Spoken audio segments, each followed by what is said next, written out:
Good morning. Today we are going to talk about the venoms. Venom.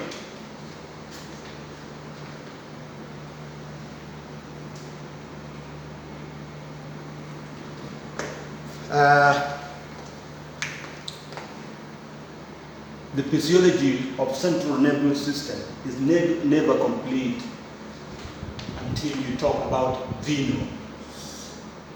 Venoms are of two types. You have neurotoxins and you have the hemotoxins. The neurotoxins alter the function of neurons, and the hemotoxins damages the blood vessels. They are toxics to endothelium. So they damage the endothelium and you bleed to death. Whereas the neurotoxins change the function of a neuron, and it could excite the neurons or depress the functions of neurons. How? We are going to see. Now, let us begin with the normal function of the musculoskeletal system. The chemical events that occur at the molecular level that in the end leads to you walking. These chemical events, I'm going to not talk about the minute details, but I'm going to give you the basic idea of these chemical events. Supposing you want to go to a market, your brain will program and plan the movement of going to the market. It all starts with the cerebral cortex. Impulses are initiated here in the cerebral cortex, and these impulses travel to the basal ganglia, and from the basal ganglia you go to the brainstem here, and from the brainstem these impulses go to the spinal cord, and from the spinal cord they are headed to the effector organs such as skeletal muscles and the skeletal muscles and diaphragm, for example, diaphragm. Okay? Now, the language of the neurons is the electrical impulses called action potentials. Action potentials will be initiated in the cerebral cortex, and they travel all along the way up to the effector organs. Now, certain chemical events occur in a place called neuromuscular junction.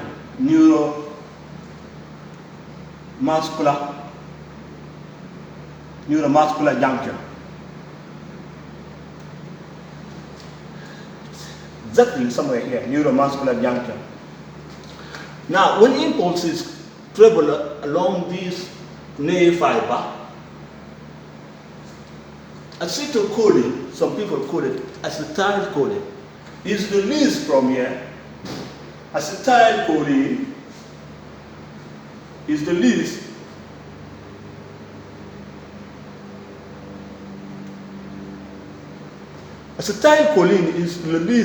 from here, and it comes and acts here at this postsynaptic membrane.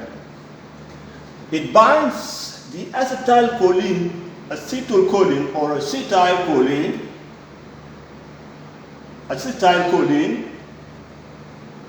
acetylcholine bind to acetylcholine receptors, the nicotinic type or muscle type, the nicotinic muscle types. Here, these receptors are located here.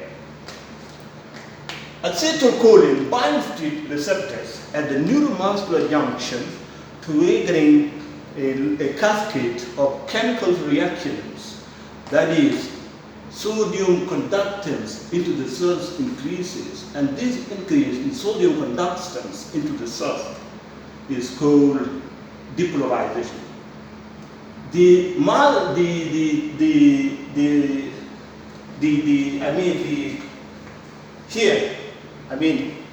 Neuromuscular junction, here, not there. I'm sorry, here. So depolarization occurs here at the muscle cell membrane, and this depolarization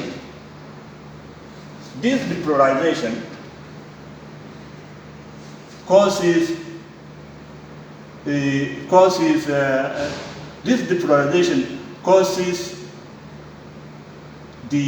release of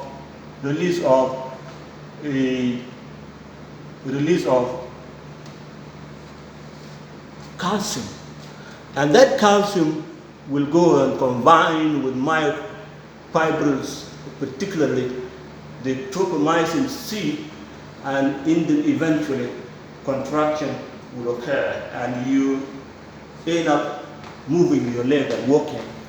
So that is basically how the process of walking occurs. Now let's come to the venoms. What happens is, these venoms, what they do is they bind to acetylcholine receptor,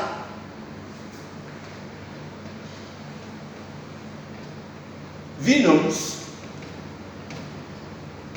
binds with this receptor, preventing acetylcholine from binding with its receptor in the same place that acetylcholine binds in order to trigger action potential and muscle contraction.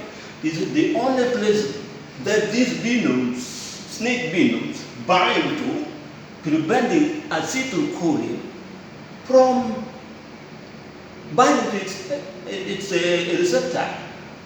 And therefore, you will have no action potential, you have no depolarization, and muscle paralysis will occur. And if the muscles that is paralyzed is the diaphragm, for example, now you will not breathe, and you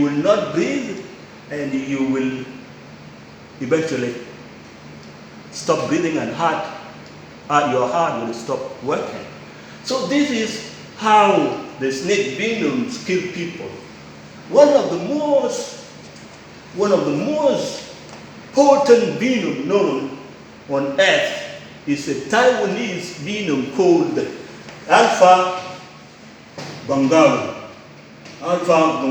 toxins.